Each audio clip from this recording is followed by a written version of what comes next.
দীর্ঘ ৯ বছরেরও বেশি সময় ধরে কানাডার ক্ষমতায় থাকা জাস্টিন ট্রুডোর আসন এবার নড়বড়ে হয়ে পড়েছে। তার ক্ষমতাচ্যুতি এখন সময়ের ব্যাপার। ট্রুডোর সরকারের প্রধান শরিক দলও ট্রুডোর ওপর থেকে সমর্থন প্রত্যাহারের ঘোষণা দিয়েছে।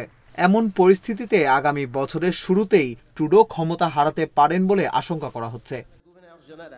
বার্তা সংস্থা রয়টার্স জানিয়েছে, গতকাল শুক্রবার নিউ ডেমোক্রেটিক পার্টির নেতা জাগমিত সিং বলেছেন, ট্রুডোর সংখ্যালঘু লিবারেল সরকারের পতন ঘটাতে এবং একটি নির্বাচন আয়োজনের উদ্যোগ নেবেন তিনি।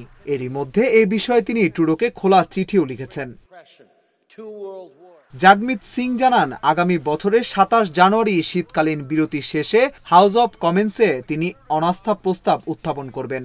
যদি সব বিরোধী দল প্রস্তাবটিতে সমর্থন দেয় তাহলে ট্রুডোকে পদত্যাগ করতে হবে।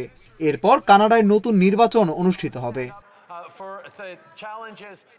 এদিকে জাগমিত সিং এর অনাস্থা প্রস্তাবে সমর্থন দেওয়ার প্রতিশ্রুতি দিয়েছেন দেশটির বড় বিরোধী দল ব্লক কুইবেকসের নেতা।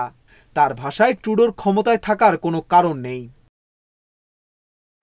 এছাড়া কনজারভেটিভ নেতারা বলেছেন, তারা যত দ্রুত সম্ভব অনাস্থা ভোটের জন্য পার্লামেন্টের অধিবেশন ডাকতে গভর্নর জেনারেল মেরি সাইমনের কাছে আবেদন জানাবেন। গত কয়েক মাস ধরেই উচ্চ মূল্যস্ফীতি ও আবাসন সংকটের জেরে তীব্র চাপের মুখে রয়েছেন জাস্টিন ট্রুডো।